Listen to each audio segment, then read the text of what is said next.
Hi. So I wanted to cover more about expectations and flexibility. A lot of people have expectations of events and people, of other people. And when the expectations don't come to fruition, when they don't happen, we get upset and stressed and annoyed. But if we're flexible, then it doesn't really matter if what we expected happens. We have another opportunity, like something number 2 on the list, or number 3 or 4 or 5 on the list. So if the person cancels for lunch, that's okay. We still have an opportunity for something else. And I'd like to say everything is an opportunity. That's my quotation. Not really though, but it is just something that I say. Everything is an opportunity.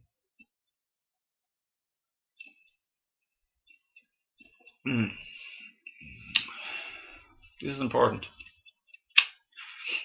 So if somebody cancels, or if some unexpected event happens, or a disaster happens, if a catastrophe happens, or a big argument happens, or whatever else, it's an opportunity for something else. Anthony de Mello once told a funny story about attachments and preferences. There's a couple that wanted a boy baby, and they were really looking forward to a boy baby, and it turned out to be a girl. But they said, that's okay, we got our second preference, our second choice, we're delighted. So, yeah, we can be like that too. Don't have to start getting all upset about something falling through.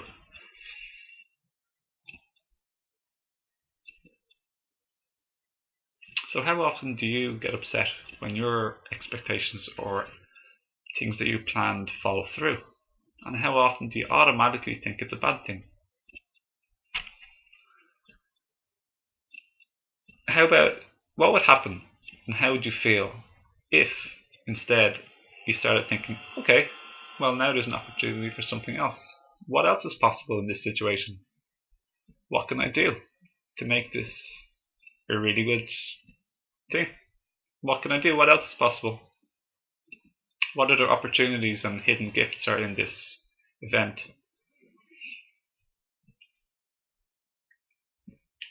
Events can be an opportunity for us to open our heart, to open our minds and learn, to expand, to help other people.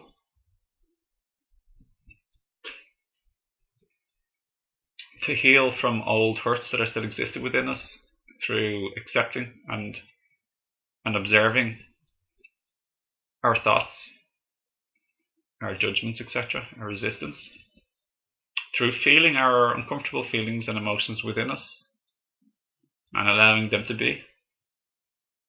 There's failed events or unexpected things that are happening can be an opportunity for fun, in something unexpected, something spontaneous, or a totally new plan in a totally new direction, or something similar. You can meet a new person. You could do something loving for yourself on your own instead of with people. Anyway, the list is endless.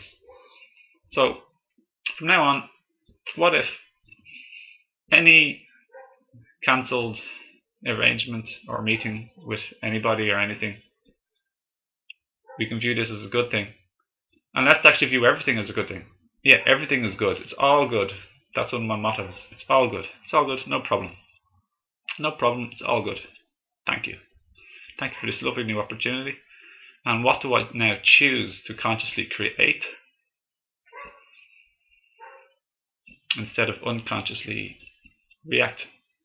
Consciously create. Now is an opportunity to consciously create.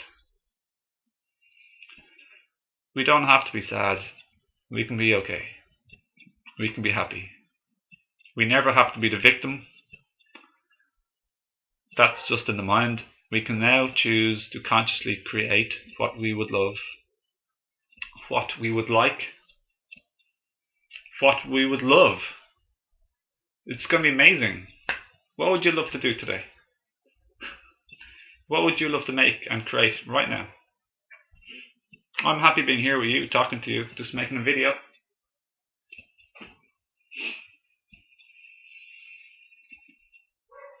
I'd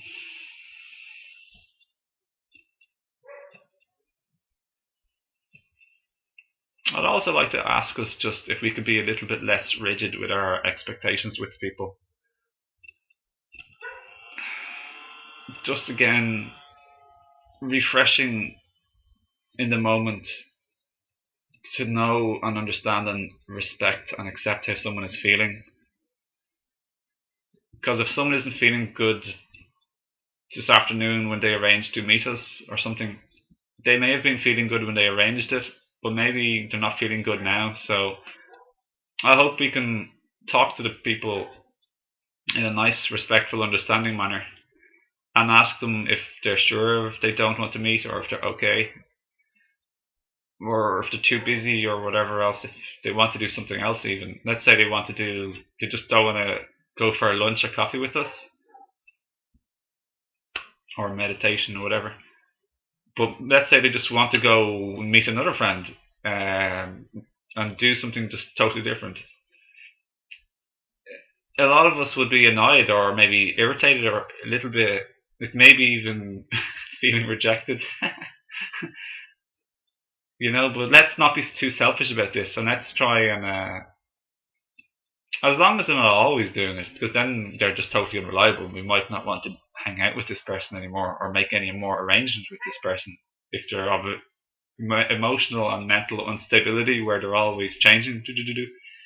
Then let's not make any more arrangements maybe. But if they just happen to have a change of plan, let's say, yeah, okay, go for it, have a lovely time, and I'll see you again maybe tomorrow or soon or the next day. There's always another time. And now I can have fun, and there's a new opportunity for me to do something else that I could love and really want to do. So I don't want us just to be basically pressurizing people and putting emotional pressure and heaviness on them.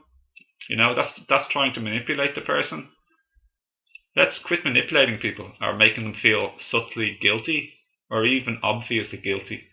Let's allow them to be free and happy and promote their well-being instead of trying to pull them down just because we're selfishly wanting to get our own little way. We're important, obviously, but let's not try and manipulate and control people so we get our own way. Let's think of them as well, and I hope you get what I mean. We don't need someone else to be happy. If you think you do or you feel you do, ask yourself why.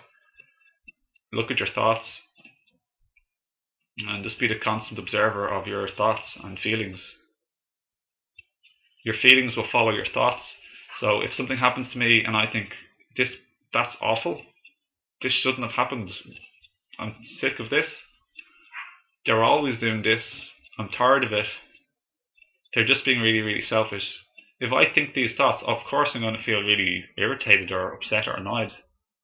Especially if I start thinking more thoughts like they don't love me or they don't care for me or they're taking advantage of me. It's good to know the truth, and if somebody is taking advantage of you, it's really brilliant to see the truth of the reality and to see if their motives and intentions are very selfish and trying to control or manipulate me. So then you can take effective action, okay, to protect yourself and to change the situation so you don't become a person who's taken advantage of, used and abused. This is really important too. You got to see things clearly to take effective action. Seeing things clearly can also be called understanding. You want to be aware. Awareness, understanding, seeing things clearly, all the same thing. So do this, please.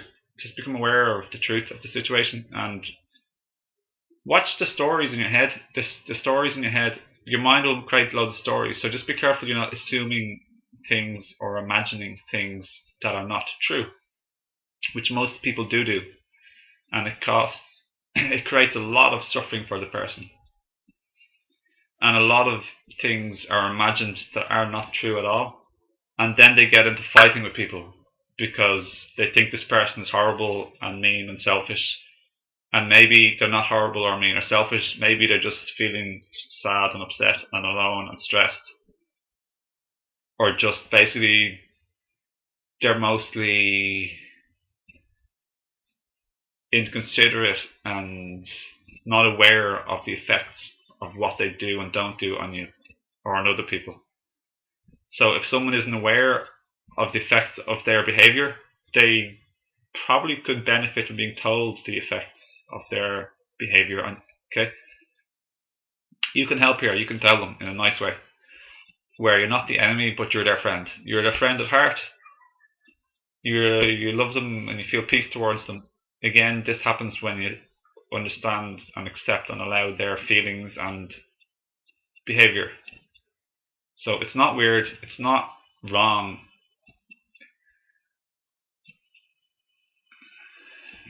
Okay, it's not that they should be any different. They are the way they are right now, or they are the way they are generally.